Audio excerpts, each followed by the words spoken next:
आप देख रहे हैं आदित्य विश्वकर्मा हॉरर पॉडकास्ट। तो दोस्तों चलिए बढ़ते हैं आज की एक और दिल दहला देने वाली कहानी की ओर।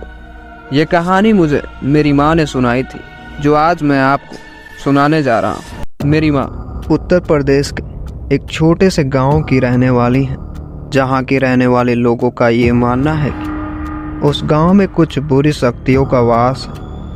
ऐसी ही एक बुरी आत्मा से मेरे नाना जी की सामना हुई थी, जिसका स्वरूप दिखने में खुले बालों और सफ़ेद भयानक चेहरे वाली एक चुड़ैल थी, जिसे उस गांव के रहने वाले लोगों ने बड़े ही बेरहमी से जलाकर मार दिया था। लेकिन उसे जलाने के कुछ ही साल बाद उसकी आत्मा जाग उठी। तो आइए जानते हैं कि आखिर क्या हुआ था मेरे नाना जी के साथ जब उनका सामना एक चुड़ैल से हुआ। दोस्तों, मेरा नाम अरविंद है और ये घटना घटी थी आज से तकरीबन 20 साल पहले। नवंबर का वो महीना था, ठंड का मौसम और गांव में घने कोहरा छाया हुआ था। मेरे नाना उस वक्त एक बड़े अधिकारी थे। रोज की तरह एक दिन जब मेरे नाना अपना काम खत्म करके दफ्तर से घर की ओर जाने लगे कि तभी रास्ते में उन्हें एक बाजार देखे, जहां वो कुछ सामान लेने के लिए रुके कि तभी उनके बाकी साथी आगे चले गए और वो पीछे ही छूट गए। सामान लेते लेते उन्हें समय बीत जाने का जरा भी अंदाजा नहीं मिला और जब नाना जी ने अपनी गाड़ी देखी तो टाइम देखकर उन्हें लगा कि आज घर पहुंचने में उन्हें बहुत देर हो गई है। उन्होंने सोचा जंगल के रास्ते अगर जाऊंगा तो जल्दी पहुंच जाऊंगा। दरअसल गांव में जल्दी पहुंचने का जंगल में एक शॉर्टकट रास्ता था, इसलिए उन्होंने जंगल की ओर अपनी गाड़ी घुमा ली। रात ज्यादा होने की वजह से काफी अंधेरा हो गया था। नाना जी तेज गति के साथ गाड़ी चला रहे थे कि तभी अचानक उनकी गाड़ी के सामने एक औरत आ गई। उन्होंने झटके से स्कूटर की ब्रेक मारी। जो औरत गाड़ी के सामने आई थी वो ना जाने क्यों रो रही थी। नाना जी को लगा कि वो जरूर ही यहाँ की चिमनी पर काम करने वाली किसी मजदूर की पत्नी होगी जो रास्ता भटक गई है। रात का वक्त था और रास्ता भी काफी सुनसान था, इसलिए उन्होंने सोचा कि इस महिला की मदद की जाए। उन्होंने उस औरत से पूछा, आप देर रात यहाँ अकेले क्या कर रही हैं? मेरे नाना की बात का उसने कोई जवाब नहीं दिया और जोर जोर से वो औरत रोने लगी। उस औरत को देखकर ऐसा लग रहा था कि जैसे मानो सारा जंगल उसकी आवाज से गूंज रहा हो। मेरे नाना ने एक बार फिर उस औरत से पूछा, आपका घर कहाँ है? लेकिन इस बार भी उस औरत ने कोई जवाब नहीं दिया और मेरे नाना जी ने उससे कहा, तुम मेरे साथ मेरे घर चलो, सुबह होते ही मैं तुम्हें तुम्हारे घर छोड़ दूंगा। वो नाना जी के साथ चलने के लिए तैयार हो गई और वो औरत बिना कुछ कहे स्कूटर के पीछे वाले सीट पर जाकर बैठ गई। लेकिन ताज्जुब की बात तो ये थी कि मेरे नाना जी ने उस औरत का चेहरा नहीं देखा, क्योंकि उस औरत ने अपना चेहरा घूंघट से ढक रखा था, जिसके कारण उसका चेहरा छिपा हुआ था। घर पर सब नाना जी का इंतजार कर रहे थे और जैसे ही मेरे नाना जी की गाड़ी की आवाज आई तो सब भागकर इकट्ठा हो गए और उस महिला को देखकर घर वाले एकदम से हैरान हो गए और उस औरत के बारे में मेरे नाना जी से पूछने लगे। तो नाना जी ने उन्हें सारी कहानी बताई। मेरे नाना जी ने कहा, आज खाना यही बना देगी।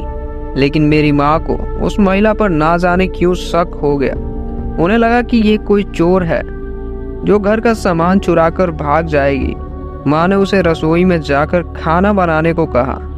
वो बिना कोई जवाब दिए ही वहाँ से रसोई घर की ओर चली गई और कुछ देर बाद ही मेरी माँ एक बार फिर रसोई घर में जा पहुँची तो उन्होंने देखा कि अभी भी वो औरत थैले से मछलियाँ निकाल रही थी। यह देखकर मेरी माँ को गुस्सा आ गया। उन्होंने गुस्से में उस औरत से कहा, तुमने अभी तक खाना बनाना शुरू नहीं किया, कब बनेगा और कब हम खाएंगे?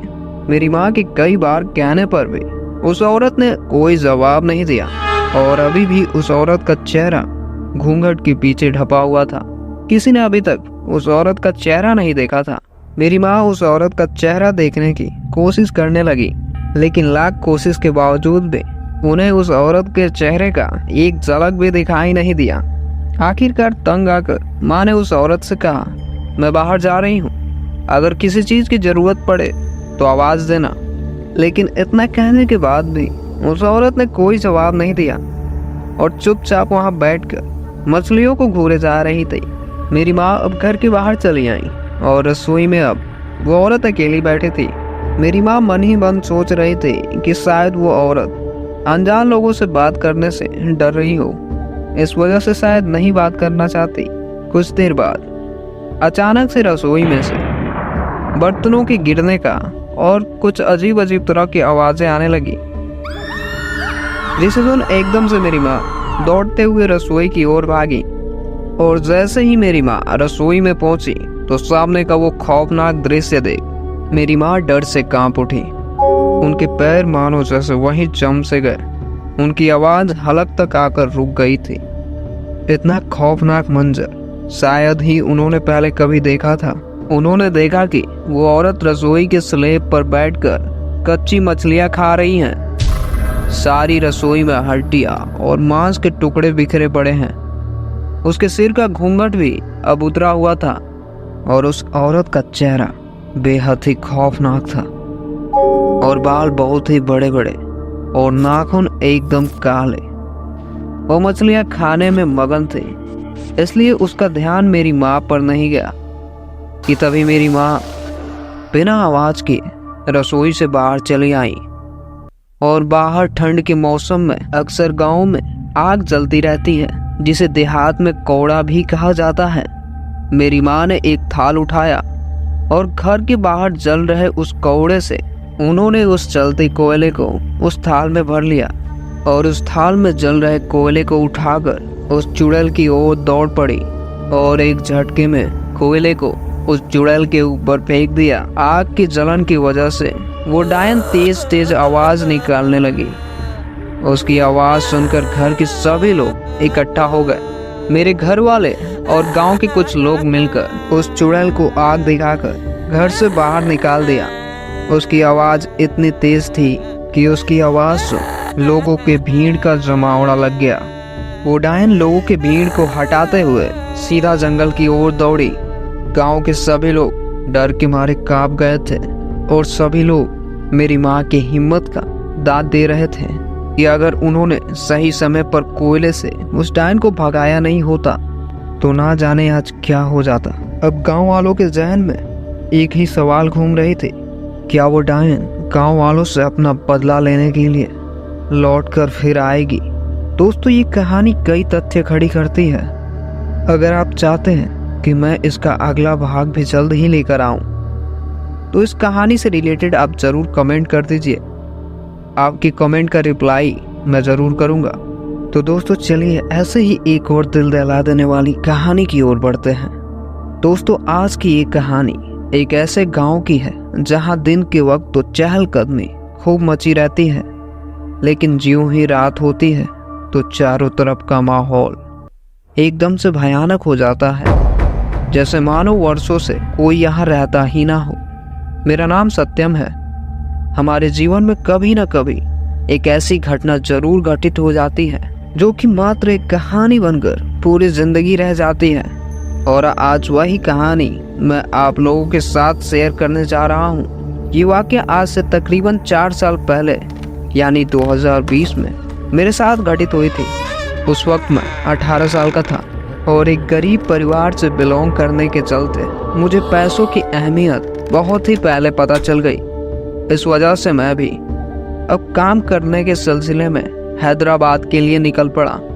दरअसल मेरे पड़ोस के मेरे एक भैया वहाँ बिल्डिंग का काम किया करते थे और मैं भी अब उन्हीं के पास काम सीखने जा पहुँचा।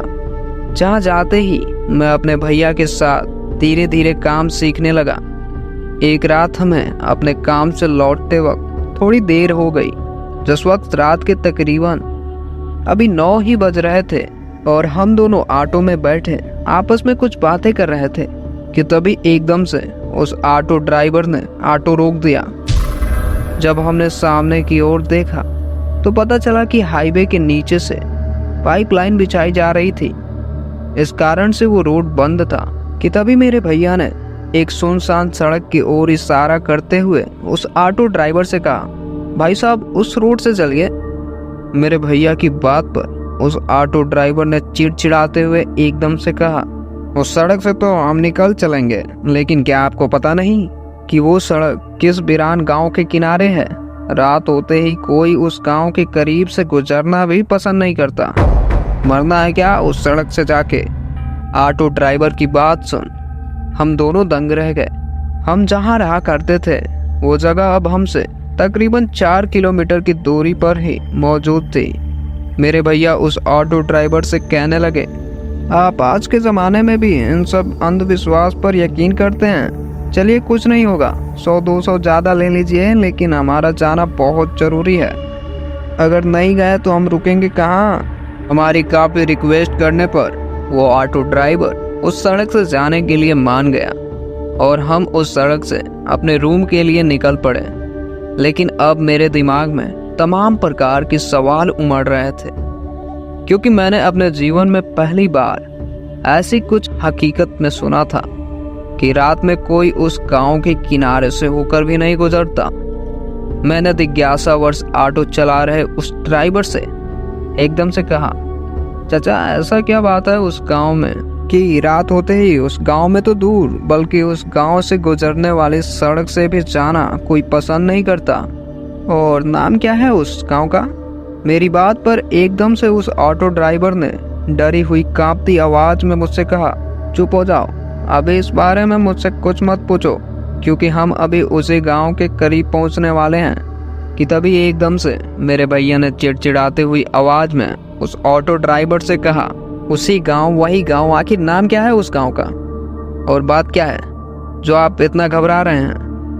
मेरे भैया की बात पर उस ऑटो ड्राइवर ने थोड़ी गुस्सैल आवाज में एकदम से कहा, बिशनपुर नाम है उस गांव का। उस गांव के बारे में जानना चाहते हो ना, कि आखिर इस गांव का इतना खौफ क्यों है? तो सुनो, जितना कि मुझे पता है, मैंने कुछ लोगों से सुना है कि आज से सैकड़ों साल पहले इस गांव में एक कुंभिका नाम के डायन का तैसर था, जो कि अक्सर रात में जवान मर्दों को अपना शिकार बनाती थी, लेकिन दिन में वो कहाँ गायब हो जाती किसी को नहीं मालूम।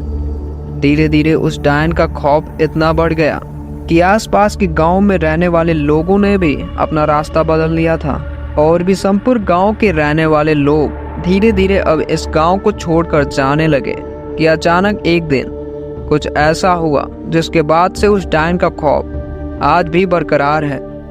उस ऑटो ड्राइवर की बात सुन मेरे भैया ने एकदम से कहा, आखिर क्या हुआ ऐसा, बताइए। कि तभी उस ऑटो ड्राइवर ने हमें चुप रहने का इशारा किया, क्योंकि हम उसी गांव के करीब से जाने वाली सड़क से गुजर रहे थे। कि तभी अचानक हमारी ऑटो एकदम से बंद पड़ गई। ऑटो ड्राइवर ने डरी आवाज में हमसे कहा, आखिर उस गांव के करीब पहुंचते ही ऑटो बंद पड़ ही गई, अब कोई नहीं बचेगा। तुम लोगों के चक्कर में मैं भी बुरा फंस गया। उस ऑटो ड्राइवर की बात सुन हम दोनों भी घबरा गए। अभी तक तो सब ठीक चल रहा था, फिर अचानक ये क्या हो गया? और अब हम लोग ऑटो से नीचे उतरकर अभी देख ही रहे थे कि आखिर बात क्या है। कि तभी अचानक एक दिल दहला देने वाली हंसी चारों तरफ गूंज उठी। उस आवाज को सुनते ही हम डर से कांप उठे और ऑटो ड्राइवर ने डर से चीखते हुए एकदम से कहा, ये वही कुंभिका है, जल्दी उस बिशनपुर गांव के स्थान पर चलो, वरना ये हम में से किसी को नहीं छोड़ेगी। इतना कहकर वो ऑटो ड्राइवर एकदम से गांव की ओर भागने लगा, और अब हम भी उस ऑटो ड्राइवर के पीछे पीछे भागने लगे। और भागते भागते मैं और ऑटो ड्राइवर गांव पहुंच गए। और जैसे ही मैंने पीछे मुड़कर देखा तो मेरे भैया वहां नहीं थे। मैं एकदम से घबरा गया कि आखिर मेरे भैया कहाँ गए। मैंने उस ऑटो ड्राइवर से कहा, मेरे भैया कहीं नहीं दिख रहे हैं, चलिए पीछे चल के ढूंढते हैं। लेकिन वो ऑटो ड्राइवर मेरे साथ चलने को जरा भी तैयार नहीं था। कि तभी एक दिल दहला देने वाली चीख हमें सामने से सुनाई दी, जिसे सुन ये साफ हो गया कि वो चीख और किसी की नहीं बल्कि मेरे भैया की ही थी। उस चीख को सुनते ही मैं एकदम से ऑटो की ओर दौड़ पड़ा। मुझे दौड़ता देख मेरे पीछे से उस ऑटो ड्राइवर ने मुझे आवाज़ लगाई, मत जाओ। लेकिन मैंने उस आवाज़ को अनसुना कर मैं एकदम से ऑटो की ओर अकेला ही दौड़ पड़ा। और जैसे ही मैं ऑटो के पास पहुंचा, मैं जोर जोर से अपने भैया को आवाज़ लगाने लगा कि तभी एक बार फिर वही भयानक हंसी मेरे पीछे से गूंज उठी। मैं डरते हुए एकदम से पीछे मुड़ा तो सामने का वो भयानक दृश्य देख मैं डर के मारे कांप उठा। मैंने देखा कि एक बहुत ही भद्दी सी दिखने वाली बूढ़ी औरत मेरे भैया के शरीर को अपने नाखूनों से खुरेद रही थी। और उस भयानक मंजर को देख मेरी आवाज़ मेरे हलक पर आकर रुक गई। एक तरह से कहा जाए तो मैं एक जिंदा लाश की तरह अपने जगह से हिल भी नहीं पा रहा था कि तभी वो औरत एकदम से मेरी ओर पलटी और मुझे घूरते हुए मेरी ओर बढ़ने लगी कि तभी अचानक ही कुछ लोगों की भीड़ की आवाज़ मुझे सुनाई दी।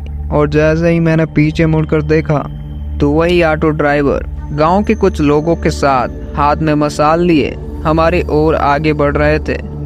और जैसे ही मैंने सामने की ओर देखा तो वही भयानक से दिखने वाली डायन ठीक मेरे सामने खड़ी थी, जिसे अपने इतना करीब देख डर के मारे मैं वहीं मौके पर ही बेहोश होकर गिर पड़ा।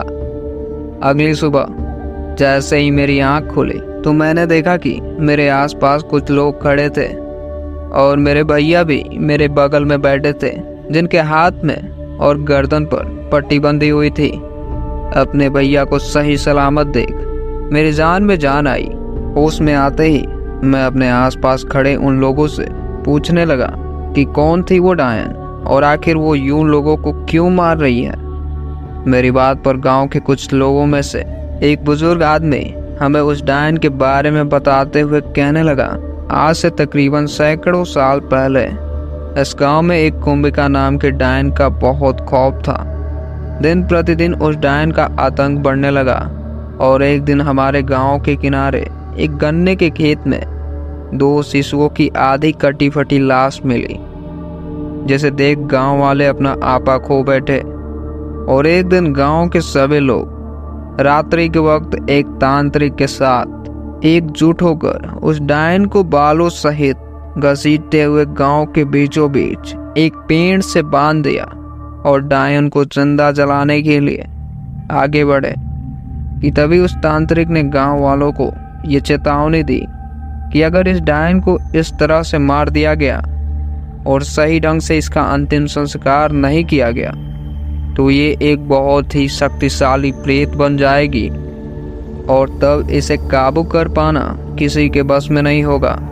लेकिन आक्रोश में आए गांव वालों ने तांत्रिक के इस चेतावनी को पूरी तरह से नकार दिया और उस डायन को जिंदा ही जला दिया। उसके अगले दिन दुर्भाग्यवश गांव में आंधी तूफान बारिश ने अपना कहर ढाना शुरू कर दिया, जिस दौरान उस डायन की अस्थियां भी उसी आंधी तूफान में उड़ गई। और धीरे धीरे गांव वाले उस डायन का अंतिम संस्कार पूजा पाठ करना भी भूल गए। और अब धीरे धीरे इस वाक्य को बीते एक अरसा बीत गया कि एक दिन अचानक गांव के किनारे एक आदमी की कटी फटी लाश मिली और धीरे धीरे मौतों का यह सिलसिला एक बार फिर बढ़ने लगा। और तब से आज तक ये गांव उसी कुंभिका डायन के डर के आगोश में अपना जीवन व्यतीत कर रहा है। और तब से आज तक रात में जो कोई भी इस गांव या इस सड़क से गुजरता है तो वो उस डायन का शिकार हो जाता है। आप लोग पहले ऐसे इंसान हैं जो उस डायन के हमले से बच गए। गांव वालों की बातें सुन मुझे इस पर यकीन कर पाना मुश्किल हो रहा था, लेकिन पिछली रात का वो खौफनाक दृश्य अभी भी मेरे जहन में वैसे ही घूम रहा था। मैं अपने भैया के साथ रूम पर लौट आया और कुछ दिनों तक हम अपने रूम पर ही रहे।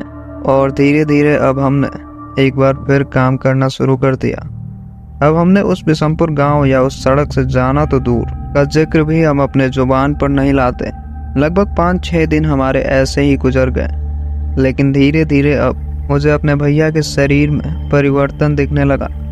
अब अक्सर मेरे भैया हर दिन मीट मछली रूम पर लाने लगे और देखते ही देखते मेरे भैया ने पूजा पाठ करना भी एकदम से बंद कर दिया। उनका ऐसा स्वभाव देख मुझे उनके साथ रहने में अब डर लगने लगा था। अब मेरे जहन में केवल एक ही सवाल घूम रहा था कि कहीं मेरे भैया के ऊपर उस डायन का साया तो नहीं। ना जाने क्यों मुझे हर रात ऐसा लगता था कि मेरे भैया उठकर कहीं जाते हैं, और इसी बात के तह तक जाने के लिए मैंने एक योजना बनाई और एक रात मैं सोने की एक्टिंग करने लगा। और ज्यों ही आधी रात हुई तो मेरे भैया फ्रिज से कच्चे मीट को निकालकर जानवरों के जैसे खाने लगे। वो खौफनाक दृश्य देख मैं अपना मुंह दबाए कंबल ओढ़कर वो मंजर को एकटक होकर देखे जा रहा था कि तभी अचानक एकदम से मेरे भैया मेरी ओर पलटे। तो दोस्तों, आज की कहानी में बस इतना ही। अगर आपको ये कहानी पसंद आई हो तो हमारे चैनल को जरूर सब्सक्राइब कर लें। और मैं आप लोगों को एक सूचना देना चाहता हूँ कि हमारे इस चैनल पर हर रविवार और हर गुरुवार रात के ठीक 9 बजे वीडियोस आएंगी, और कहानियाँ सुनने के बाद आप अपना प्रतिक्रिया कमेंट में ज़रूर करें कि आपको कहानी कैसी लगी और किस प्रकार की आपको कहानियाँ सुनना पसंद है। मैं खुद एक राइटर हूँ और मैं ही हॉरर स्टोरीज लिखता हूँ, तो आपके सुझाव अनुसार मैं उन्हीं टॉपिक्स पे कहानियाँ आगे भी लाता रहूँगा। और अगर आपके पास भी कोई ऐसे ही कहानी मौजूद है तो आप हमारे इस ईमेल आईडी अथवा इस मोबाइल नंबर के व्हाट्सएप पर अपनी कहानी हमारे पास ज़रूर शेयर कर सकते हैं। आपकी कहानी का क्रेडिट आपको ज़रूर दिया जाएगा। यहाँ तक वीडियो देखने के लिए आपका बहुत बहुत धन्यवाद। कृपया हमारे इस चैनल को ज़रूर सब्सक्राइब कर लें और अपने उन करीबी दोस्तों के पास ये कहानी शेयर कर दें जिन्हें भूतिया कहानियाँ सुनना बेहद पसंद है।